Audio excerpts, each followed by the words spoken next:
this morning. We are here to do what the Lord has given us and to share some things with you. And we understand that we are in particular times in the body of Christ. And there's particular things that's occurring now in the body now. Particular things that's happening in the body of Christ now. And there's various things that's taking place. God is doing multiple things. There's negative and positive. There's great things in the kingdom going forth. There's great things that uplifting the name of Christ. There's also multitudes of things that are negative. There's great men and women of God who are doing great things. There's a lot of negative. So there's multiple things going on in the body of Christ right now. And I want you to open up your mind and your spirit to understand what I'm going to speak this morning in reference to the kingdom. But I will relate this message this morning to something that we understand, the secular, that we all have probably experienced or heard about it. Okay? Now, for example, when you think of if you think of something that can be destructive in the earth, or that mankind can do destructive to themselves, some of the first things that come to mind, okay, we might think of suicide. We might think of drug abuse, alcohol abuse,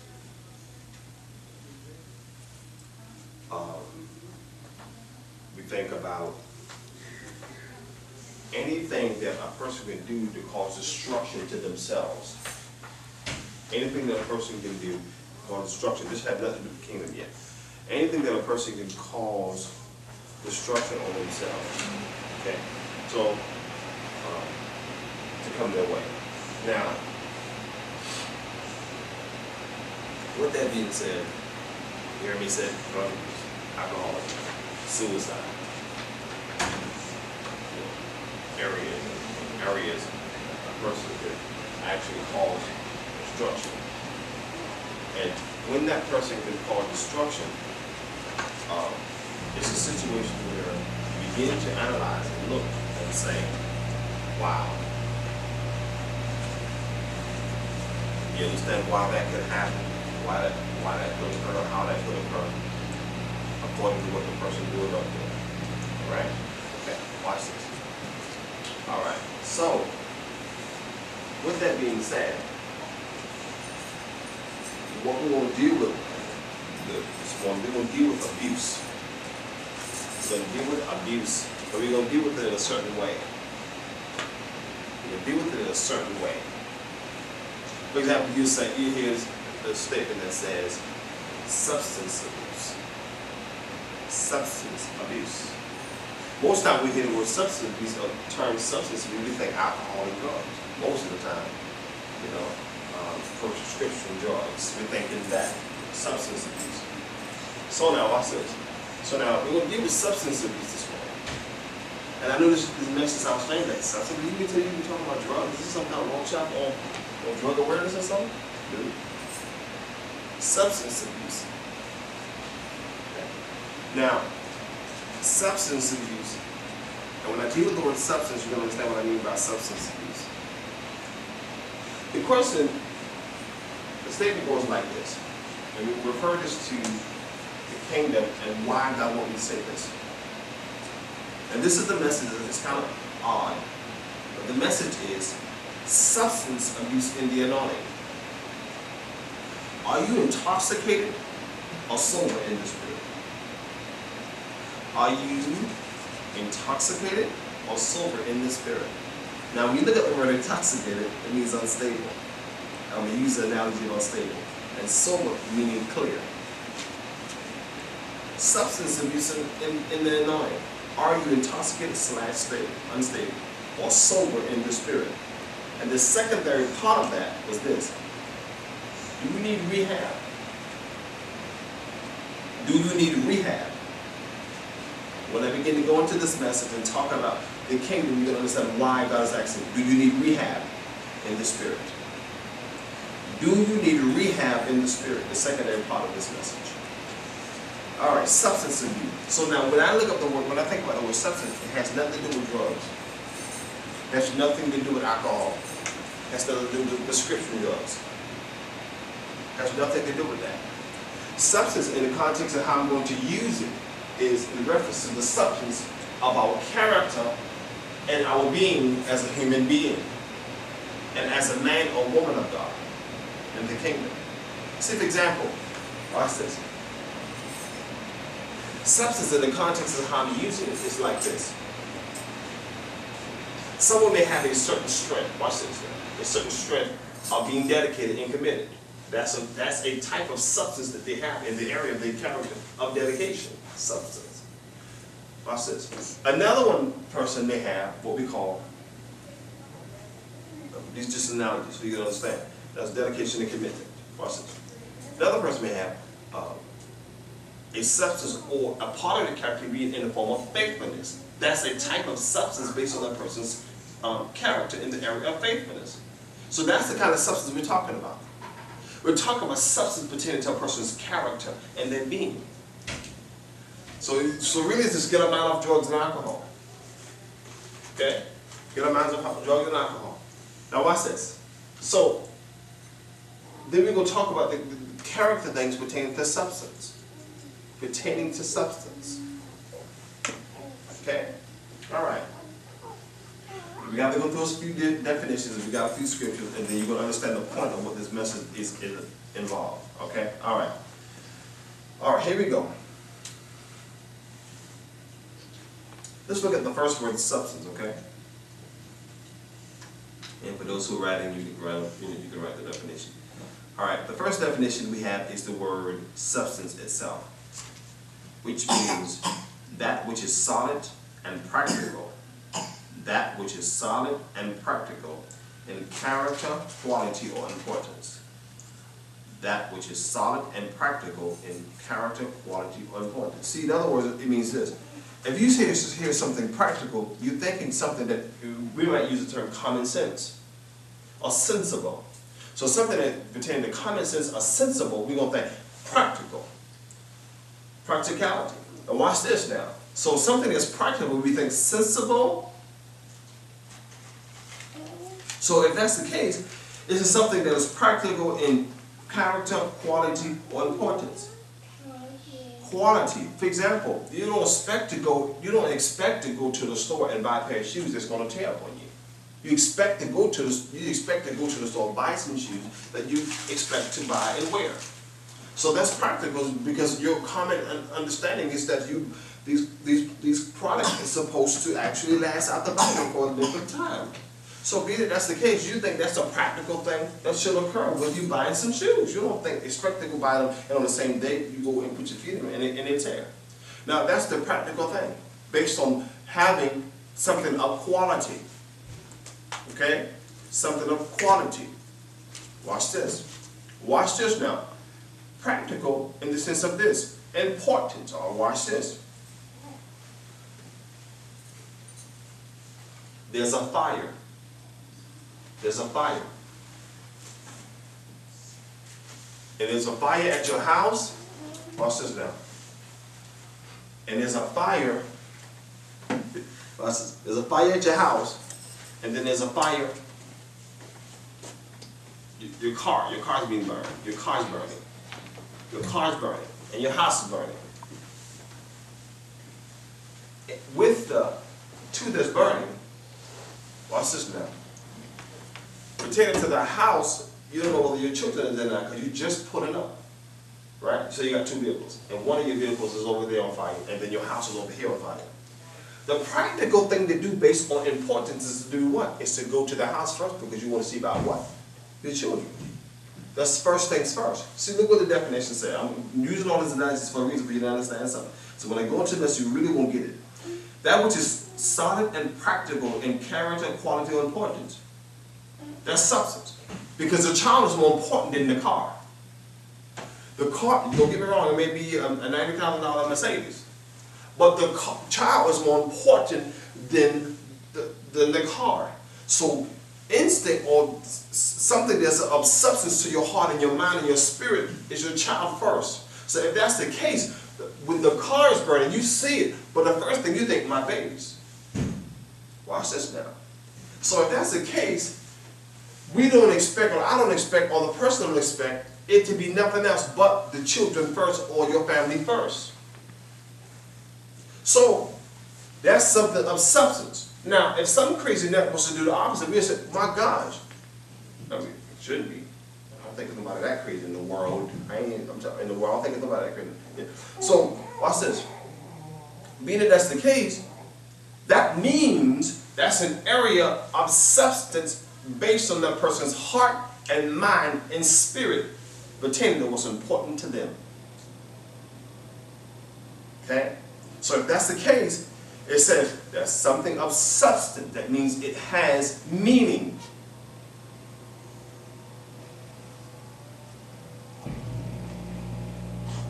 Okay. Just look at the word abuse. Improper use or handling. Improper use or handling. All right. Let's look at improper use or handling.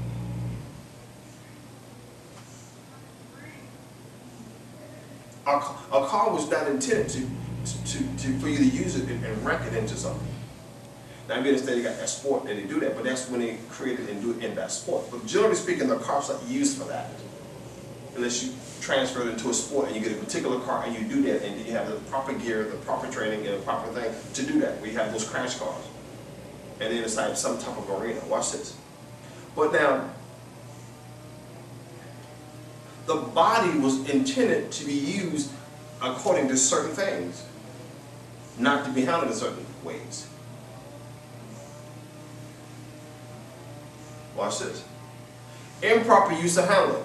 It was never intended. It was never intended for a man to have a sex change. It was never intended for a woman to have a sex change. Because this is the beast of the intention of God based on how God created the body. I'm just using it as an illustration. I'm not staying on one particular point. I'm just using it as an illustration so you understand the definition. Abuse. Improper use of handling. Coffee was meant to drink, not to snort. You don't snort. You don't snort coffee.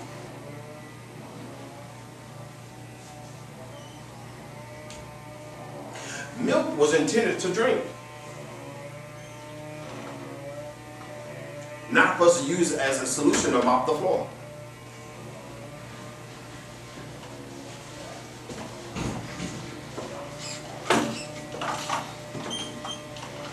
Improper use or handling. Abuse. Misuse. And also it means an unjust or wrongful practice. It's intended that a doctor would do something pertaining to that practice in the proper way. They will use their field and their skills according to what they've learned from college through medical school to use the proper terms and practicality of their skills to help that particular person, whatever specialty field that it may be. It's never intended for something else. A doctor that only knows about how to handle feet cannot deliver babies unless they've been taught how to deliver babies. Okay? Don't get me wrong. Someone says, well, there's people who don't have no degree can deliver a baby if they've been taught that. But I'm talking in the terms of the professional form of doing something where you actually certified to do it.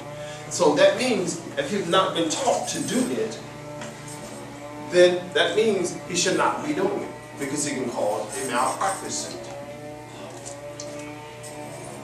See, a malpractice suit.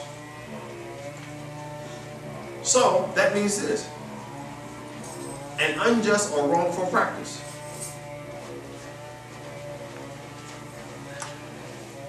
All right.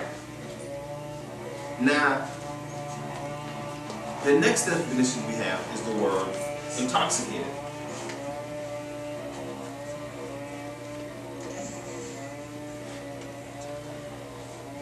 To stupefy. You hear someone say, "Oh, you being very stupefied." To stupefy or excite by the action of a chemical substance such as alcohol. To stupefied or excited by the action of a chemical substance such as alcohol. What does stupefy mean? I gotta give you definitions first so you can read it before I go into the message. It means to dull the senses or faculties of. That means it's just like a person who shoot heroin. When they shoot heroin, one of the things that they do, they go out. They go out. And when they go out, it's like they're numb, and that's their high that they get when they shoot up heroin. They go out with their eyes closed, and they go out, and they begin to get numb, and before you know it, that's their high they feel. They tie the piece of rubber around get the vein to pop up, and they shoot it in there, and then eyes begin to go down, and they begin to get numb, and that's their high.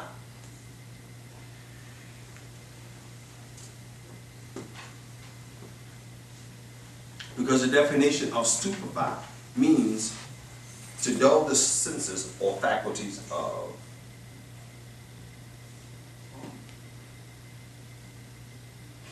The definition of the word sober. It means self-constraint. Now let me explain something to you. Self-constraint really comes in also in the category of self-control. Watch this. Self-control, self-constraint. So, when someone said they can't help themselves, that's not true.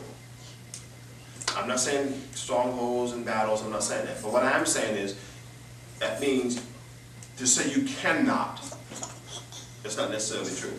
But there may be a battle, maybe a struggle, but to say you just can't is different. Because remember, to be sober means you have self-constraint. Self-constraint. Self-control. All right.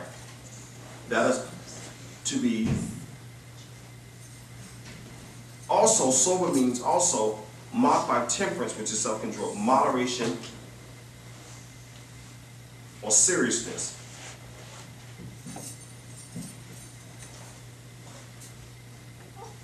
Marked by temperance, moderation, or seriousness.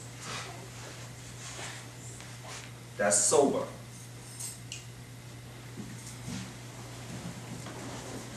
And we have one last word.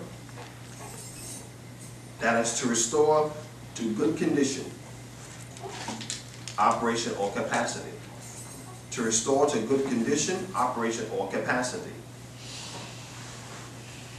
To restore to good condition, operation, or capacity.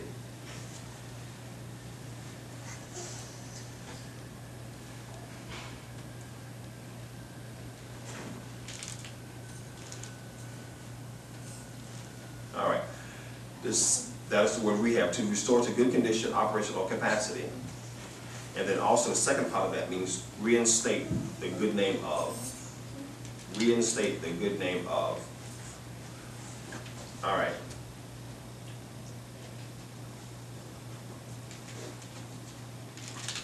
Okay. All right. We have substance abuse, and we can deal with these areas for us to understand what God is saying. Now, you might say, well, why would he say that particular thing? Why would he say that? Well, let me tell you.